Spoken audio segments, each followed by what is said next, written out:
Hello friends, இன்னைக்கு நம்ம இசை கிச்சன்ல முருங்கைக்காய் பொரியல் எப்படி பண்ணலாம்னு பார்க்கலாம். இப்போ நான் முருங்கைக்காய் ஃபர்ஸ்ட் ஒரு 4 முருங்கைக்காய் எடுத்து கழுவி க்ளீன் பண்ணி வச்சிருக்கிறேன். அதை இப்போ நான் வேக வச்சு எடுத்துக்கிறேன். சட்டி அடுப்பில் வச்சு கட் பண்ணி வச்சிருக்க முருங்கைக்காய் போட்டு வேகிற அளவுக்கு தண்ணி விட்டுக்கோங்க. தண்ணி அதிலே வத்தணும், அதனால அந்த அளவுக்கு தண்ணி விட்டுக்கோங்க. இப்போ இதுக்கு தேவையான அளவு உப்பு போட்டுக்கலாம். இப்போ தேவையான அளவு உப்பு போட்டாச்சு.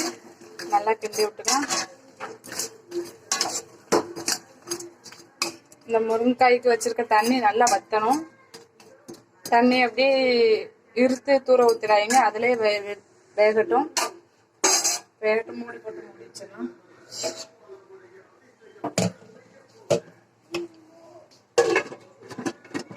வேகட்டும். இதுக்கு மசாலா ரெடி பண்ணிடலாம். இப்போ நான் 1/4 முறி தேங்காய், 6 பச்சை மிளகாய் போட்டிருக்கேன். முருங்கைக்காய் பொரியலுக்கு தேவையான மசாலா அடித்து எடுத்துகிட்டு வந்தாலும் 1 ஸ்பூன் ஜீரகம் போட்டிருக்கிறேன். உங்களுக்கு காரம் எவ்வளோ தேவையோ அவ்வளோ போட்டுக்கோங்க. நான் எனக்கு தேவையான அளவு போட்டிருக்கேன். இப்போ அரைச்சி எடுத்துகிட்டு வந்துடலாம். மசாலா அரைச்சி எடுத்துகிட்டு வந்துட்டு இந்த அளவுக்கு குறப்பாக அரைச்சிக்கோங்க. ரொம்ப மையம் அரைச்சிடாதீங்க. நம்ம முருங்கைக்காயும் நல்லா வெந்துருச்சு, தண்ணி நல்லா வத்திருச்சு பாருங்கள். இப்போ இதை ஒரு தட்டில் மாற்றி வச்சுட்டு இந்த தட்டிலே தான் தாளிக்கப்புறம் தட்டில் மாற்றி வச்சிடலாம். இப்போ சட்டி அடுப்பில் வச்சுட்டேன். இதுக்கு தேவையான அளவு எண்ணெய் ஊற்றிக்கலாம். நான் ஒரு 2லேருந்து 3 ஸ்பூன் எண்ணெய் ஊற்றிருக்கிறேன்.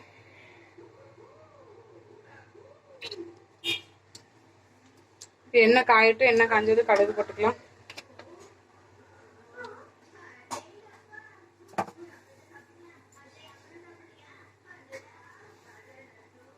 ஒரு ஸ்பூன் கடுகு போட்டுக்கிறேன். கடுகு பொரியட்டும். கடுகு நல்லா பொரிஞ்சிருச்சு. கொஞ்சமாக கருவேப்பிலை போட்டுக்கலாம். கருவேப்பிலையும் நல்லா பொரிஞ்சிருச்சு. நான் ஒரு 10 சின்ன வெங்காயம் கட் பண்ணி வச்சுருக்கிறேன். பெரிய வெங்காயம் போட்டுக்கலாம், நான் சின்ன வெங்காயம் போட்டுக்கிறேன். நல்லா கிண்டிக்கலாம்.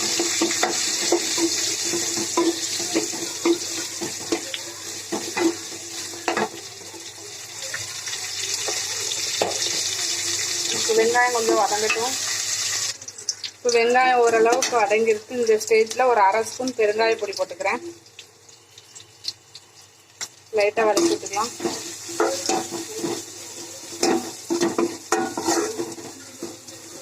அப்புறம் நம்ம அரைச்சி வச்சிருக்க தேங்காய், ஜீரகம், பச்சை மிளகாய் இவ்வளவும் போட்டுக்கலாம். போட்டு லைட்டாக எண்ணெயில் வதக்கிக்கலாம்.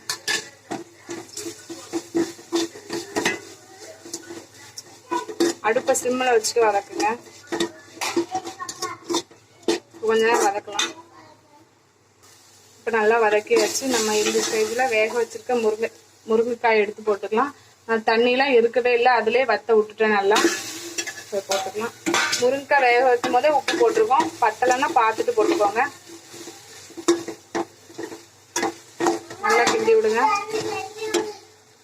இப்போ நல்லா கிண்டியாச்சு. ஒரு 5 நிமிஷம் மட்டும் மூடி போட்டு வச்சுக்கலாம். சிம்மில் வச்சுக்கோங்க, இல்லைன்னா அடி பிடிச்சிரும். நம்ம தண்ணி எதுவும் சேர்க்கல. சிம்மில் வச்சுட்டு ஒரு 5 நிமிஷம் அந்த மசாலாலாம் முருங்கைக்காயில் பிடிக்கிற அளவுக்கு மூடி போட்டு மூடிக்கோங்க. 5 நிமிஷம் ஆயிடுச்சு. லைட்டாக கிண்டி விட்டு எடுத்து வச்சிடலாம்.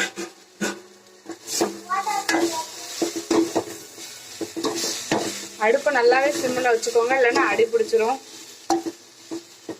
அடுப்பு ஆஃப் பண்ணிடலாம்.